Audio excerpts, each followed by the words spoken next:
औज़ुबिल्लाहिमिनश्शैतानिर्रजीम बिस्मिल्लाहिर्रहमानिर्रहीम। Students, chapter number 5 हमने start किया था और उसके 2 टॉपिक हम स्टडी कर चुके थे अपनी विजुअल क्लासेस में, जिनका नाम था टॉर्क एंड कपल। स्टूडेंट, आज का टॉपिक भी बहुत इम्पॉर्टेंट है अपनी नोयत का। क्यों? इसलिए क्योंकि ये टॉपिक एग्जामिनेशन में बहुत ज़्यादा पूछ लिया जाता है। अमूमन ये शॉर्ट में आता है लेकिन बहुत ज़्यादा आ जाता है। तो स्टूडेंट, आज का टॉपिक है हमारा। तो स्टूडेंट, एंगुलर मोमेंटम की डेफिनेशन करते हैं। एंगुलर मोमेंटम क्या होता है? ठीक है, तो एंगुलर मोमेंटम जो हमने पढ़ा है स्टूडेंट, जो हम पढ़ने जा रहे हैं, अब इस मोमेंटम के साथ हमने एंगुलर का वर्ड क्यों यूज़ किया, पहली बात।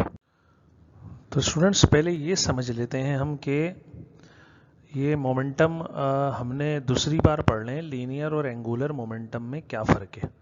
मतलब जो पहले मोमेंटम पढ़ा था वो लीनियर था, अब जो पढ़ रहे हैं वो एंगुलर है। दोनों के नाम अलग अलग हैं। तो स्टूडेंट, अगर बॉडी स्ट्रेट लाइन पे मूव करे तो उसके अंदर पैदा होने वाला मोमेंटम या क्वांटिटी ऑफ मोशन क्या कहलाता है? Linear momentum. लेकिन अगर बॉडी सर्कुलर पाथ पे मूव करे तो स्टूडेंट उसमें जो मोमेंटम पैदा होगा वो कौन सा कहलाएगा? एंगुलर। जैसे हमने angular velocity, angular acceleration, angular displacement वगैरह पढ़ा था, उनमें एंगुलर की टर्म क्यों यूज की थी? क्योंकि जो बॉडी है आपके पास वो मूव कर रही थी, ठीक है, कहां पर? सर्कुलर पाथ पे। तो फिर इसकी डेफिनेशन पहली यही है। एग्जाम्पल में भी देखें, एक डायग्राम दिखाई गई है जिसमें प्लानिटरी मोशन है, तो सारे प्लैनेट सर्कुलर पाथ पे मूव करते हैं, तो ये पजेस करते हैं किसको? ठीक है, एंगुलर मोमेंटम को, नॉट लीनियर मोमेंटम। तो quantity of motion contained by a rotational और स्पिनिंग बॉडी, ये वो क्वांटिटी ऑफ मोशन है जो कौन रखता है? ठीक है, रोटेशनल या spinning body is called angular momentum, जैसे भी बताया। या हम बोलते हैं the cross product of moment arm. ठीक है, क्रॉस प्रोडक्ट है मोमेंट आर्म या position vector R and linear momentum P. इसका जो क्रॉस प्रोडक्ट होता है स्टूडेंट, वो क्या कहलाता है? वो हमारे पास कहलाता है क्या? Angular momentum. ये मैथमेटिकल डेफिनेशन आप बोल सकते हैं इसको। अब क्योंकि ये वेक्टर प्रोडक्ट या क्रॉस प्रोडक्ट है, तो फिर एंगुलर मोमेंटम कौन सी क्वांटिटी होगी? वेक्टर क्वांटिटी होगी स्टूडेंट। वेक्टर क्वांटिटी मतलब इसकी भी क्या होगी स्टूडेंट? फिर डायरेक्शन होगी। ठीक, तो स्टेप वाइज पहले हम फॉर्मूला, यूनिट वगैरह, फिर हम इसके डायरेक्शन की तरफ बढ़ेंगे। तो हम आगे बढ़ते हैं। It is also termed as moment of momentum और रोटेशनल मोमेंटम और rotational equivalent of linear momentum. मतलब ये इन नामों से भी क्या जाना जाता है? मोमेंट ऑफ मोमेंटम के नाम से, या रोटेशनल मोमेंटम के नाम से, या rotational equivalent of linear momentum के नाम से।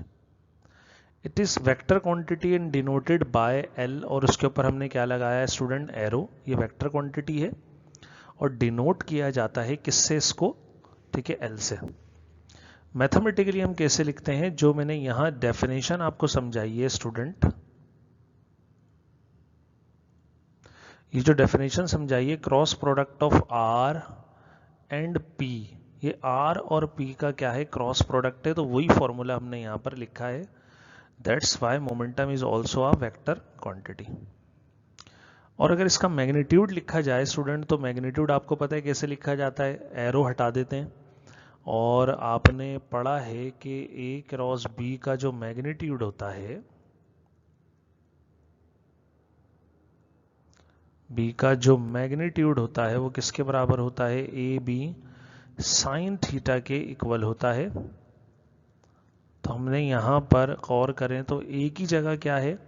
आर, और बी की जगह क्या है? पी। तो ये हो गया आपके पास क्या? R P sine theta. Theta क्या होगा स्टूडेंट? थीटा एंगल है between R and P. If angle between R and P is 0 degree, then R will be parallel to P. Under this condition, no angular momentum will be produced. मतलब ये वही special condition है, torque में पढ़ी थी हमने। अगर यहाँ एंगल 0 डिग्री हो जाए, साइन में 0 एंगल रखने से पूरा साइन थीटा 0 हो जाता है, तो ये सबको मल्टीप्लाई करके 0 करेगा, जैसा कि आपने यहाँ देखा स्टूडेंट, साइन 0, ये आर पी 0 हुआ, तो नेट रिजल्ट आपके पास क्या आया, 0। इसका मतलब अगर पोजीशन वेक्टर आर या मोमेंट आर्म आर और लीनियर मोमेंटम p की डायरेक्शन सेम होगी तो फिर बॉडी रोटेट नहीं करेगी, कोई एंगुलर मोमेंटम उसके अंदर मौजूद नहीं होगा। अब अगर आप डायग्राम को देखें स्टूडेंट,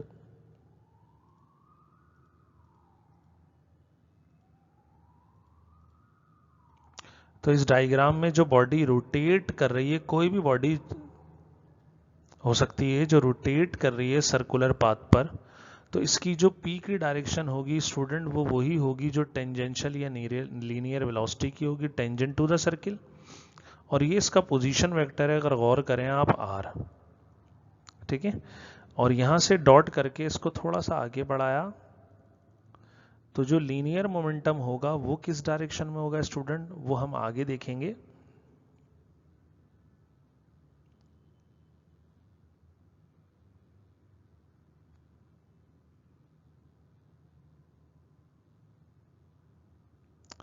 ठीक, तो स्टूडेंट अब आगे बढ़ते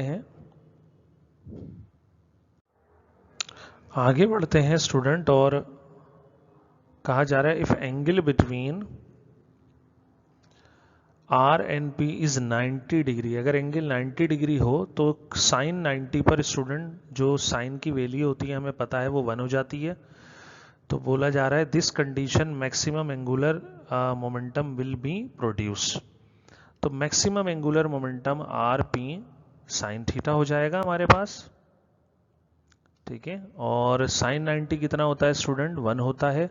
तो हमारे पास जो वैल्यू आई वो आ गई आर पी के इक्वल, ये मैक्सिमम एंगुलर मोमेंटम होगा।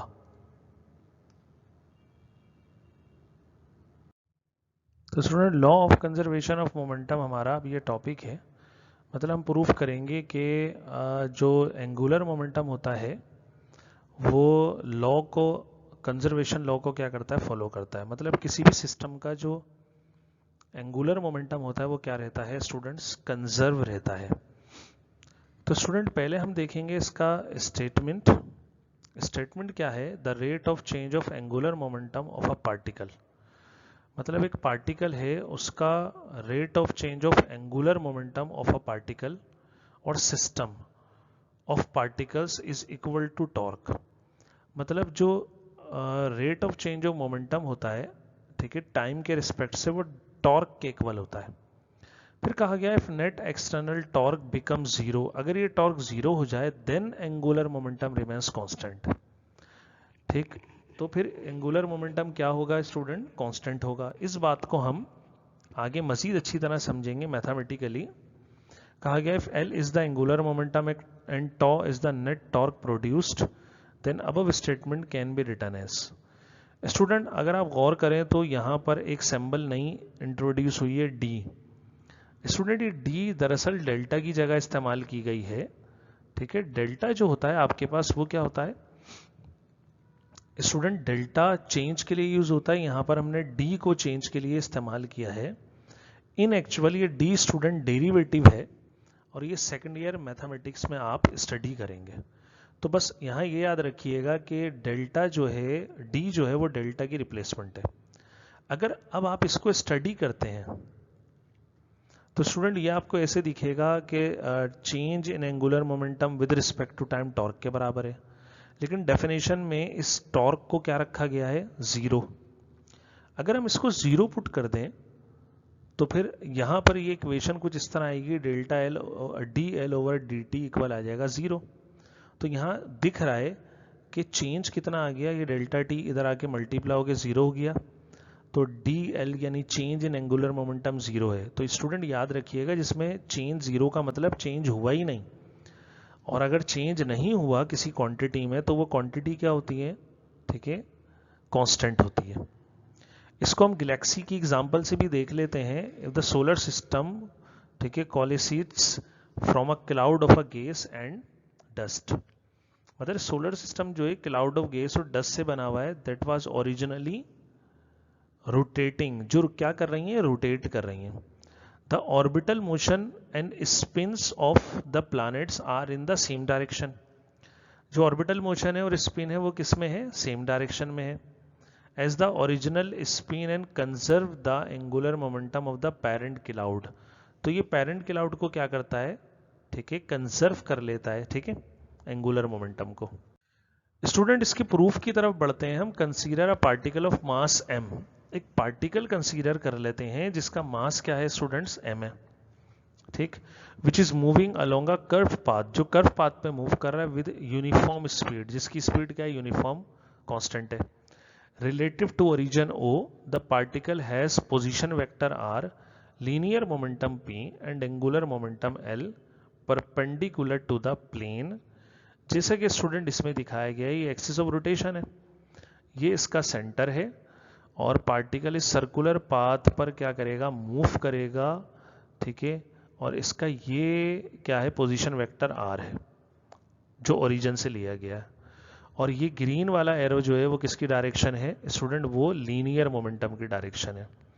तो एंगुलर मोमेंटम क्या होगा, इन दोनों का क्रॉस प्रोडक्ट होगा। कैसे मालूम कर सकते हैं, राइट हैंड रूल, ये अपवर्ड डायरेक्शन में एंगुलर मोमेंटम होगा r क्रॉस p। तो student since the rate of change of linear momentum equal होता है अप्लाइड फोर्स के, ये हमने चैप्टर नंबर 3 में स्टडी किया था कि अगर आप लीनियर मोमेंटम को चेंज करें तो किसके इक्वल होगा, अप्लाइड फोर्स के इक्वल होगा। तो हम लिख सकते हैं F इक्वल होता है dp ओवर dt। अब स्टूडेंट ये d जो है यहाँ डेल्टा की जगह है, दोबारा बता रहा हूँ, ठीक है, आपने एक्चुअल फॉर्मूला ऐसे पढ़ा होगा कि F जो है वो इक्वल था change of momentum delta p over delta t, ऐसे कुछ स्टडी किया होगा। अब यहाँ डेल्टा की जगह क्या लगाएंगे, d, तो आप जहन नशीन कर लीजिए, जहां जहां डेल्टा आएगा वहां क्या लगेगा, d लग जाएगा। आप इसका क्रॉस प्रोडक्ट ले लें, position vector r on both side. और ये लेते हुए एक बात का ख्याल करिएगा, अगर आप लेफ्ट साइड पर, ठीक है, r को मल्टीप्लाई कर रहे हैं लेफ्ट पर, मतलब ये इक्वल के बाद दो साइड है, यहाँ आपने f से पहले लिखा है तो यहाँ पर भी r को dp अपॉन dt से पहले लिखेंगे, ठीक है, सीक्वेंस चेंज नहीं करेंगे, मतलब ऐसा नहीं करेंगे यहाँ r पहले लिखा है बाद में, यहाँ dp अपॉन dt पहले लिखा r बाद में, मतलब राइट साइड पर भी लेफ्ट पोर्शन में होगा तो लेफ्ट साइड पर भी किस पोर्शन में एग्जिस्ट करेगा, ये लेफ्ट पोर्शन में करेगा। लेकिन हम जानते हैं एफ आर क्रॉस एफ टॉ के बराबर होता है, तो ये फॉर्मूला हमारे पास जनरेट हो जाएगा स्टूडेंट इक्वेशन 1 में, ये पूरा फैक्टर टॉर्क होता है, तो हमने यहाँ पर टॉर्क लिख दिया इसकी जगह पर। अच्छा, ये अभी तक हमने एंगुलर मोमेंटम की स्टूडेंट्स बात नहीं की, ठीक है, अभी हमने टॉर्क का फॉर्मूला जनरेट करा, अब ये हमें आगे हेल्प करेगा। तो स्टूडेंट ये आगे हम यूज करेंगे, हमें हेल्प करेगा ये। हम पढ़ते हैं अब एंगुलर मोमेंटम के, by the definition of angular momentum we can write, तो हम लिख सकते हैं एल इक्वल होता है आर क्रॉस पी। अब स्टूडेंट क्या मेथड यूज करेंगे हम, ठीक है, इसको प्रूफ करने का, ये तो फॉर्मूला है एंगुलर मोमेंटम का, हम इसको चेंज करके देखेंगे। अगर तो ये चेंज आ जाता है, मतलब कि D L over D T, ये चेंज पहले तो आएगा टॉर्क के बराबर, फिर टॉर्क को अगर हम जीरो रख देंगे तो फिर एंगुलर मोमेंटम क्या हो जाएगा, कांस्टेंट। तो हमारा टारगेट होगा इस चेंज को टॉर्क के बराबर लाना है, तो हमने यही बात लिखी, taking rate of change of, और उसके आगे ब्रैकेट में निकला derivative with respect to time, जो मैंने अभी लफ्ज इस्तेमाल किया था, डी का मतलब डेरिवेटिव है बोथ साइड्स। तो ये क्या होगा स्टूडेंट, ठीक है, कुछ भी नहीं किया, अगर आप गौर करें तो यहां पर दोनों तरफ ये d over D T place किया है, ठीक है। ये क्या शो कर रहा है, जब चेंज मालूम करते हैं तो आप किसी के रिस्पेक्ट से करते हैं, जैसे l लिखा हुआ था, अब जब आप l में चेंज मालूम करेंगे तो इसके साथ चेंज लगाएंगे d, ठीक है, ये होगा चेंज इन एंगुलर मोमेंटम। जिसके रिस्पेक्ट से मालूम करते हैं स्टूडेंट, उसको कहाँ लिखते हैं, डिवाइड में। तो इसलिए हमने यहाँ left hand side angular momentum पे चेंज मालूम करा और राइट हैंड साइड पे भी करा और विद रिस्पेक्ट टू टाइम करा, तो डिवाइड में लिखा डी टी। बिल्कुल इस तरह जैसे मल्टीप्लाई बोथ साइड करते हैं, डिवाइड बोथ साइड करते हैं, इसी तरह चेंज भी हम बोथ साइड करेंगे। तो स्टूडेंट ये लेफ्ट वाली वैल्यू को तो हम ऐसे ही छोड़ेंगे जैसे है dl/dt, लेकिन राइट के साथ हमने क्या किया है, तो राइट के साथ हमने फॉर्मूला अप्लाई करा है। स्टूडेंट ये फॉर्मूला आप समझ लीजिए कैसे अप्लाई हुआ है, क्योंकि पहली बार आया आपके साथ। मतलब जब आप चेंज मालूम कर रहे हैं, चेंज मालूम कर रहे हैं, ठीक है, ये चेंज मालूम कर रहे हैं, लेकिन किसका, आर क्रॉस पी, एक सिंगल वैल्यू का नहीं बल्कि ऐसी दो वैल्यू का जिनका आपस में क्या हो रहा है, प्रोडक्ट। तो इसका बिल्कुल सिंपल सा फॉर्मूले से ओपन होता है। क्या होता है, आप फर्स्ट वैल्यू को एज इट इज लिख दें, जैसे है आर, ये d/dt लिख दें सेकंड वैल्यू के साथ, फिर प्लस, ठीक, फिर d/dt फर्स्ट के साथ लिखें और सेकंड वैल्यू को ऐसे ही छोड़ दें। मतलब दोनों में एक एक बार एक वैल्यू ऐसे ही छूटेगी जैसे वो है, और दूसरी वैल्यू के साथ d/dt आ जाएगा।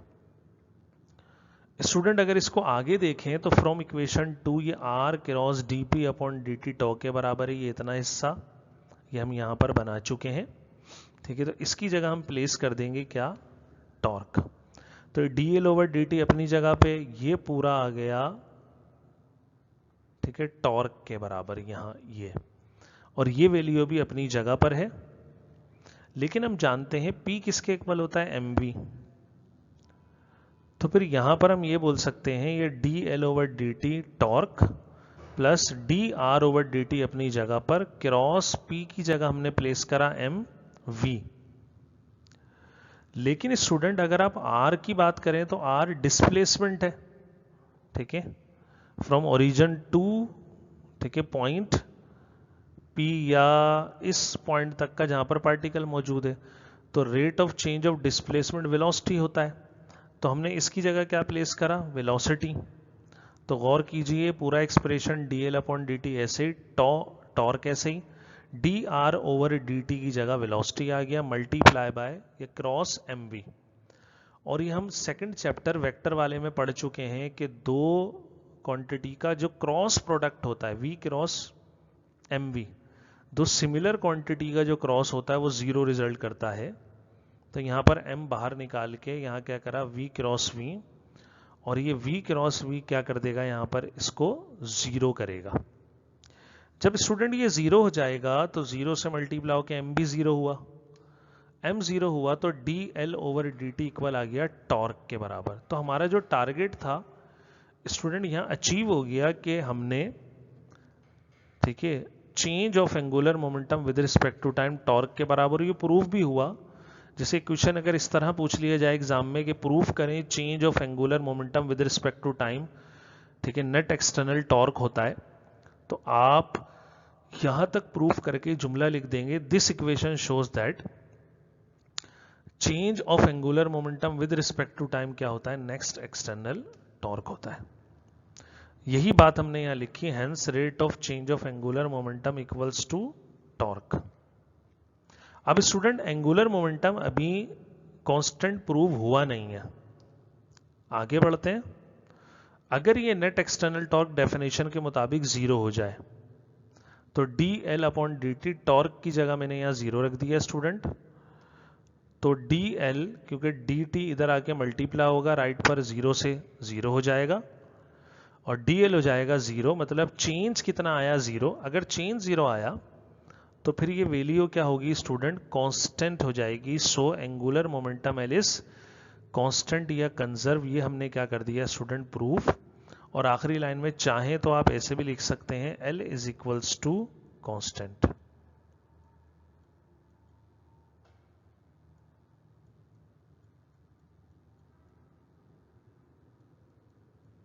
आप इसको ऐसे भी लिख सकते हैं आखिरी लाइन में।